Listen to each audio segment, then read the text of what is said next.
মনোবীক্ষণ polyclinic, চিকিৎসার জগতে এক দশক। এখন এখানে সব বিষয়ে ডাক্তারবাবু একসাথে তলায়। ফোন করুন 7477999515 এই নম্বরে। মুর্শিদাবাদে কৃষি থেকে শিল্প স্থাপন, উচ্চশিক্ষার কলেজ থেকে গঙ্গা ভাঙন রোধে সজাগ দৃষ্টি ছিল তাঁর।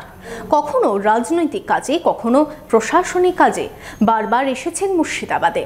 প্রয়াত মুখ্যমন্ত্রীর সাথে কেমন সম্পর্ক ছিল প্রবীণ সিপিএম নেতা নৃপেন চৌধুরীর? আপনার আনন্দে আমাদের উদযাপন। বিয়ে হোক বা পার্টি, বহরমপুরে এবার luxury banquet hall at golden retreat. জেলায় একমাত্র পিলারলেস ব্যাংকোয়েট, আছে স্পা, সালন, ক্লাব মেম্বারশিপের সুযোগও। বহরমপুর শিল্প তালুকে গোল্ডেন রিট্রিট। কৃষি ক্ষেত্র থেকে শিল্প স্থাপন, মুর্শিদাবাদের গঙ্গা ভাঙন রোধে বুদ্ধদেব ভট্টাচার্যের ভূমিকা ছিল। বুদ্ধদেব ভট্টাচার্যের স্মৃতিচারণায় আরও অনেক কথা তুলে ধরলেন সিপিআইএম নেতা নৃপেন চৌধুরী। 1977 সালে রাজ্যের তথ্য সংস্কৃতি দপ্তরের মন্ত্রীর দায়িত্ব পান বুদ্ধদেব ভট্টাচার্য। এরপর সামলেছেন নগর উন্নয়ন সহ একাধিক দপ্তরের দায়িত্ব।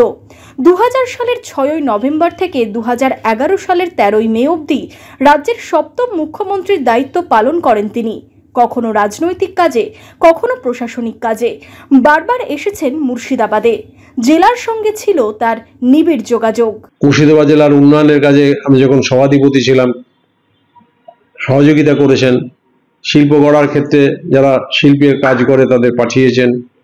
কৃষিক্ষেত্রে উন্নতির জন্য তিনি গুরুত্বপূর্ণ ভূমিকা পালন করেছেন। এই স্মৃতিগুলি মাথার মধ্যে আসছিল আর কি। মুর্শিদাবাদে ভাঙন প্রতিরোধে সাহায্য করেছেন, যেটা মুর্শিদাবাদের গুরুত্বপূর্ণ বিষয়। আজকে আর সেটা হচ্ছে না। শামসেরগঞ্জ যে ভাঙছে কেউ দেখার নেই। মুর্শিদাবাদ জেলায় এফেক্টিভলি কাজ করেছেন। জলঙ্গি থেকে ফারাক্কা পর্যন্ত ভাঙন প্রতিরোধ করতে পেরেছি। আমাদের এখানে শিল্প গড়ে তোলার জন্যই তিনি অনেক চেষ্টা করেছেন, সাহায্য করেছেন। আজকে যে স্টেশনের কাছে নতুন একটা পরিবেশ তৈরি হয়েছে, এই রেশম চাষের যে ছিল, সেখান থেকে জমি নিয়ে শিল্প করার ক্ষেত্রে তিনি উদ্যোগ নিয়েছেন। এই সমস্ত বিষয় নিয়ে আমাদের ইঞ্জিনিয়ারিং কলেজ করার ক্ষেত্রে তিনি সাহায্য করেছেন।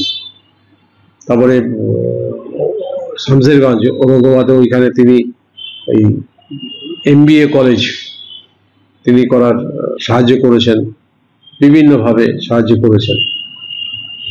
কি করেননি, মানে মুর্শিদাবাদ জেলাকে তোলার ক্ষেত্রে, অর্থনৈতিক দিক থেকে, সাংস্কৃতিক থেকে তোলার ক্ষেত্রে বুদ্ধদার অবদানকে আমরা অস্বীকার করতে পারবো না মুখ্যমন্ত্রী হিসেবে। একসাথে ঘুরেছি, একসাথে আলোচনা করেছি, একসাথে মিটিং করেছি, একসাথে তার সাথে মুর্শিদাবাদ থেকে, কলকাতা থেকে মুর্শিদাবাদে এসেছি। অনেক কথা, অনেক পরামর্শ।